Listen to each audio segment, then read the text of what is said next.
नमस्कार दोस्तों, स्वागत है आपका स्कॉर्पियन स्टडी में।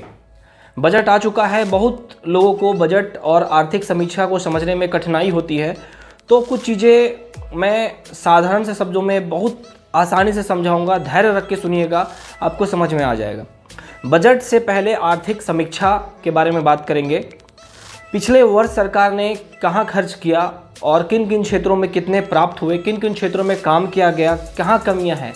मतलब पिछले वर्ष में आय और व्यय का जो वर्णन होता है या लेखा जोखा होता है, उसे आर्थिक सर्वे कहा जाता है, इकोनॉमिक सर्वे। अब आते हैं बजट के बारे में। आगामी वर्ष में आय और व्यय का जो लेखा जोखा जो सरकार तैयार करती है और उसे संसद में पेश करती है, उसे बजट कहा जाता है। और ये जरूरी क्यों है? अर्थव्यवस्था को सुचारू रूप से चलाने के लिए बजट बनाना जरूरी है। बजट देखिए, जैसे कि घर में अगर आप पैसे आते हैं तो बजट का क्या फ़ायदा होता है कि घर में मान लीजिए 1 लाख रुपए आए, 50,000 आए, चाहे जो भी आए, आप समझो इस बात को। तो उसको किन किन क्षेत्रों में इतने पैसे मुझे स्कूल में देना है, इतने मुझे दवाई में देनी है, इतने मुझे कार्स के लिए देने हैं, इतने मुझे कहीं विजिट करना है वहाँ देना है, तो यही आपका घर का बजट हो गया। वैसे ही साधारण शब्दों में समझ जाएं कि ये भारत सरकार द्वारा बजट पेश किया जाता है कि इन इन क्षेत्रों में काम करना है। ठीक है, ये हो गई बजट की बात। अब देखिए, वादे हर बार होते हैं और पिछले जो वादे किए गए थे उनका मैं वर्णन एक बार करता हूँ, क्योंकि एक एजुकेटेड पर्सन को हमेशा तार्किक दृष्टिकोण से देखना चाहिए कि क्या जो हमने पैसे दिए हैं उसका सदुपयोग या सही उपयोग हो रहा है या नहीं। ठीक है, इसमें बातें की गई थी कि 2022 तक सभी को मकान दिया जाएगा, ठीक है, या मकान दिया जाएगा। तो क्या वो वादे पूरे हुए हैं? किसानों की इनकम 2022 में डबल हो जाएगी। क्या किसानों की इनकम डबल हुई है? हर गांव में स्वच्छ पीने का पानी होगा, क्या ये हुई है? 100 स्मार्ट सिटी का प्लान रखा गया था, हुआ या नहीं हुआ, ये छानबीन करना आपकी जिम्मेवारी है। पिछले वादों का वर्णन संक्षेप में मैंने बता दिया। अब आगामी जो 2022 और 23 का बजट रखा गया है उसका वर्णन मैं संक्षेप में करूंगा, जो इवन हो सकता है कि जो कुछ प्रिपेयर कर रहे हैं स्टूडेंट्स उनके लिए भी फायदेमंद है और जो साधारण आदमी समझना चाहते हैं उनके लिए भी फायदेमंद है। सो आप गौर से सुनिएगा। देखिए, इस बजट में 35% कैपिटल एक्सपेंडिचर को बूस्ट मिला है तुलनात्मक रूप से। ठीक है, 25,000 किलोमीटर न्यू हाईवे बनाए जाएंगे। तो आप समझिए कि 25,000 किलोमीटर न्यू हाईवे बनाए जाएंगे। तो जब कोई सामान बनाया जाता है या कोई चीज़ बनाई जाती है तो उसमें क्या क्या आवश्यकता होगी? सीमेंट की आवश्यकता होगी, लोहे की आवश्यकता होगी, ब्रिज बनाए जाएंगे। तो शेयर मार्केट में इन चीज़ों के दाम बढ़ सकते हैं। ये एक अनुमान है एक्सपर्ट के द्वारा, मेरा नहीं। तो जो मैंने पढ़ा या सुना मैं आपको फॉरवर्ड कर रहा हूँ। इन चीज़ों में शेयर मार्केट में शेयर्स के दाम बढ़ सकते हैं। इससे रोजगार भी जनरेट होगा डेफिनेटली। अगर रोड बनेंगे तो सारी चीज़ें तो मशीन ही नहीं बना सकती, उनमें कुछ वर्कर्स के, ठीक है, कुछ इंजीनियर्स के, ठीक है, कुछ और जो रोड मैप तैयार करते हैं, जो भूगोलवेता हैं, उनके रोड के बारे में, ज़मीन के बारे में जानकारी इकट्ठी करनी होती है।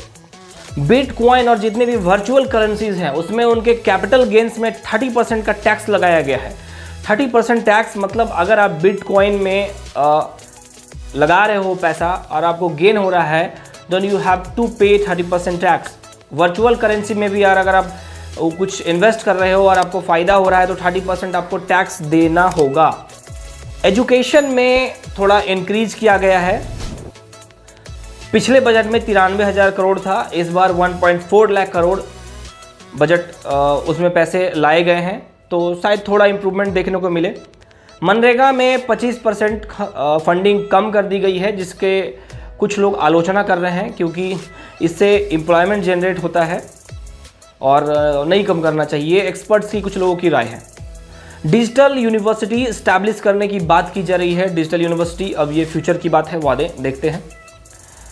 सरकार ने मेंटल हेल्थ में खर्च बढ़ाया है, ये एक अच्छा विषय है। According to World Health Organization, ये एक सर्वे है कि एक परिवार में 4 लोग में से एक व्यक्ति जो है वो मेंटली थोड़ा चाहे अधिक डिस्टर्ब माना जाता है। वो मानसिक रूप से परेशान है, या हो सकता है तनाव में हो, डिस्ट्रेस में हो या स्ट्रेस में हो। इसके लिए 23 tele mental health centre establish किए जाएंगे। भारत में मानसिक पीड़ा को लोग बहुत नज़रअंदाज करते हैं और इसको नहीं करना चाहिए। खैर, इसमें एक संक्षेप में ये लाइन ऐड कर देता हूँ कि अगर सुबह उठ के कोई बस टहले और अगर 10 मिनट ना हो तो 5 मिनट का भी अगर मेडिटेशन करे। If you don't know that what is meditation, तो 5 मिनट बैठ करके आंख बंद करके ओम का ही आप जाप करें। ये सुनने में थोड़ा लगता है, जो अपने आप को थोड़ा मॉडर्न समझते हैं, लेकिन माइंड को बहुत रिलैक्स करता है और आपके बॉडी और माइंड में कंट्रोल होने लगता है। डिफेंस बजट 10% बढ़ा दिया गया है। चाइना और पाकिस्तान सर पर हैं तो ये लाजमी है। और ये जो हमारा अरुणाचल प्रदेश का एरिया है, चाहे जो सिक्किम का एरिया है, जहाँ पर चाइना हर जगह पैंगोंग लेक है, वहाँ पर इंटरफेयर कर रहे हैं, वो जग जाहिर है। और स्पोर्ट्स में भी खर्च बढ़ा दिया गया है और ज़रूरी है। नीरज चोपड़ा जैसे लोग हैं, इन्होंने ओलंपिक में गोल्ड मेडल लाया, तो ये गवर्नमेंट का कदम है कि भाई जब अगर बच्चे मेहनत कर रहे हैं तो सरकार को भी इन्वेस्ट करना चाहिए, और सही ही किया। अगर नहीं करते तो हो सकती उनकी किरकिरी होती। इनकम टैक्स दोस्तों सेम का सेम है जैसे पहले था, और 5% और 20%, 30%। ऐसा बोला जा रहा है ई पासपोर्ट लाया जा सकता है। जैसे कि पासपोर्ट आप डिफरेंट कंट्रीज जाते हैं तो you need passport. 5G auction हो सकती है, जैसे कि 4G की बोली हुई थी, 5G की ऑक्शन होगी और 5G बहुत जल्द इंडिया में आने वाला है। और 5G के बारे में ये कहा जाता है कि उसकी इंटरनेट स्पीड बहुत ही अच्छी और रफ्तार में होती है। ऑप्टिकल फाइबर 2025 तक पूरे इंडिया में बिछाने की बात की गई है। इससे इंटरनेट की स्पीड बहुत ही तेज़ हो जाएगी, तो ये बहुत ही अच्छी खबर है। RBI सबसे मेन इस बजट में है, RBI डिजिटल करेंसी लाने के बारे में सोच रही है। अब देखिए 2022 में ये कब तक आती है और डिजिटल करेंसी आ जाने के बाद इसका क्या फ़ायदा होगा। देखिए, नोट छपते हैं, छपने में, प्रिंट करने में पैसे लगते हैं, पेज होते हैं, उनकी कटिंग की जाती है, पेड़ों की कटाई से पेज बनते हैं, ठीक है। फिर उनको ट्रांसपोर्ट करके एक जगह से दूसरी जगह नोट को भेजा जाता है, उसमें पैसे लगते हैं। उसको स्टोर करने के लिए ATM में चाहे बैंक में रखने के लिए एक अलग खर्च वहन करना पड़ता है, उसके लिए सिक्योरिटी अवेलेबल करवाना पड़ता है। तो डिजिटल करेंसी आना एक अच्छा कदम है। इंसॉल्वेंसी एंड बैंकरप्सी में सुधार होगा। जो भगोड़े हैं, जो विदेश भाग जाते हैं, तो ऐसा प्रावधान लाया जा रहा है कि या आ सकता है कि विदेशों में भी उनकी संपत्ति जब्त की जा सकती है। डायरेक्ट टैक्स जो लिए जाते थे वही रहेंगे, उसी तरह रहेंगे। लेकिन एक बात यह है दोस्तों कि टैक्स, इनकम टैक्स सरकार वसूल रही है, वही का वही है, तो इसमें खुश होने की बात नहीं है। क्योंकि आज से कुछ साल पहले 1000 रुपये की वैल्यू ज़्यादा थी, 1000 रुपये में कुछ ज़्यादा सामग्री आ जाती थी। आज 1000 रुपये की वैल्यू घटी है, लेकिन टैक्स वही के वही है। तो ये आम जनता पर बोझ बढ़ा है, अगर आप ध्यान से सोचें। और स्टार्टअप्स के नियम वही हैं। स्टार्टअप्स को जो आप कंपनी इस्टेब्लिश करके स्टार्ट करना चाहते हो तो कुछ वर्षों के लिए उनको टैक्स में छूट दी जाती है, और देना भी चाहिए।